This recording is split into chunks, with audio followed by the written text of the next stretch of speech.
And welcome back to Sports Weekly on IEMG. I'm your host, Pep Fernandez. Make sure you give this video a like and subscribe to the channel if you have not done so already. In a moment, we'll take a look at some tennis highlights. We got some boys volleyball highlights. We will also hit the swimming pool and check in with San Gorgonio Swim. But right now, we're going to lead off on the baseball diamond. Yes, we've been talking a lot about the CIF Southern Section Winter Championship sports, but now we're slowly going into the spring season. We had a little bit of softball last week on the show, so I encourage you to go back and check that out. We heard from Cajon. We saw Rev on the show, Aquinas as well. But this week, we want to show you some highlights from the Aquinas baseball season opener. They were at home taking on Grand Terrace, and they come into the season not only with a very challenging schedule, but really high expectations. They are nationally ranked, depending what rankings you look at, what organization. They are nationally ranked, one of the top 30 or 50 teams in the entire country. Again, head coach Mike Carpentier has done such a great job with the Falcons, and they were opening up the 2026 campaign at home against Grand Terrace to really open up their season and get them prepared for all these big tournaments and, of course, a CIF playoff run at the end of the year. At least in this game, the story was the pitchers. Ryan Torres, Chris Alzaga, and Hayden Vanderhoof, they combined on a complete game one-hitter. It was a 4-zip victory for the Aquinas Falcons, and the pitching staff did the job. They pushed across enough runs for that run support for those three guys, but a one-hitter, a 4-zip win against Grand Terrace to open up the season for Aquinas. And next up for them, they got another big game. They're going to play on the road at Oaks Christian this coming Saturday. So again, a very tough schedule, some very tough tournaments coming up for the Falcons. All right, let's go from Aquinas baseball now to San Gorgonio Swim. The Spartans hopping in the pool at Indian Springs, taking on the Coyotes in their season opener. It was a great early test for both these teams as they were just cracking open the swim season.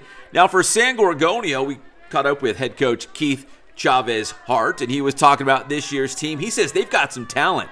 They're real young, so as the season goes along, they're only going to improve and get better and lower those times. But Coach Hart is very excited about this squad. But again, a lot of freshmen, a lot of sophomore, seeing significant times dropping already. He's excited about this group, and we caught up with him during this dual meet against Indian Springs. We have some really good freshmen and some really strong sophomores that I'm really excited to build into the future. They're pretty close to making CIF consideration times now as underclassmen. So as upperclassmen, I'm sure they're going to knock it out of the park. At the same time, we got a strong team of girls for swim. We have like 7 seniors. They should do well. And we've got 3 junior boys that can kind of shore up the ranks for now. So I think we got a good season ahead of us and a really bright future. This is the season opener, so it's only uphill from here, right? It's only going to get better. Exactly, a season opener, so the kids are kind of figuring out the order of events, figuring out how many snacks they need to bring, all that kind of stuff, right? And Coach, over the course of a swim season, how do you get better? How do you lower the time? What's the secret? What's the secret ingredient to doing that? It's interesting. There's actually, I'd say, 2 secret ingredients. If you're a newer swimmer, that endurance and that whole body fitness really starts to play a part in the water, because the more of your body you can build that musculature on, the more you're going to cut through.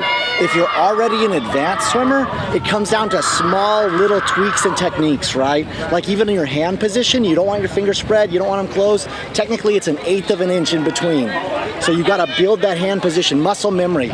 Little curve, little space, muscle memory. For a newer swimmer, not so much. And that's not their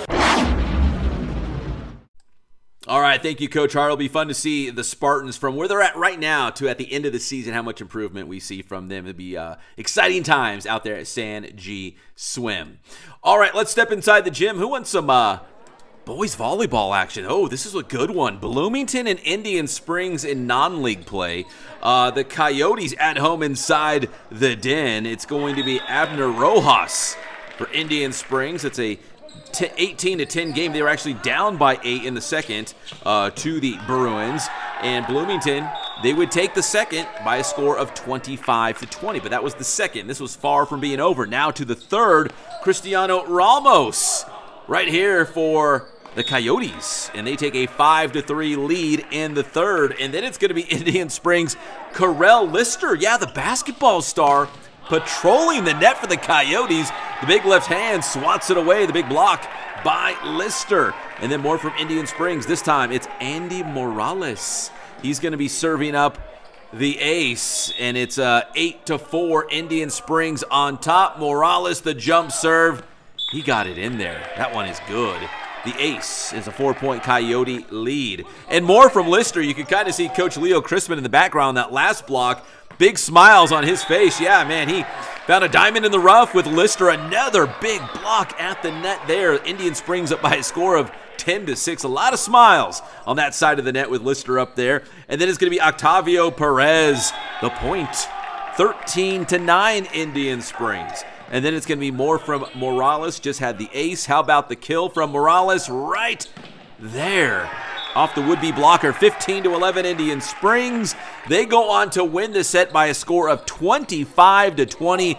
This one would go all 5 sets. But Bloomington wins the 5th and decisive set by a score of 15-9. So they win it 3-2 on the road at Indian Springs. The Coyotes drop to 3-6 overall on the season. There's Coach Leo Crispin, one of the good guys in the local volleyball scene. All right, talking about a ball and a net, not volleyball, but how about some tennis as we wrap things up. Also caught up with the Coyotes outdoors. They were taking on Norda Vista. Coyotes coach was telling me that the Novi team usually poses a strong opponent. You know, they give them a good challenge out there, but Indian Springs winning their home tennis opener by a score of 13-5 against Norda Vista High School from Riverside. So congratulations to the Coyotes getting it done. Here's some doubles action out there. The Coyotes getting the big win with this warm weather out there across San Bernardino. It's been really nice, perfect for tennis, and the Coyotes took advantage of it, getting the win against Novi. All right, when we come back here on Sports Weekly on IEMG, we got college basketball highlights and a local guy at the NFL Combine. That's next here on Sports Weekly on IEMG.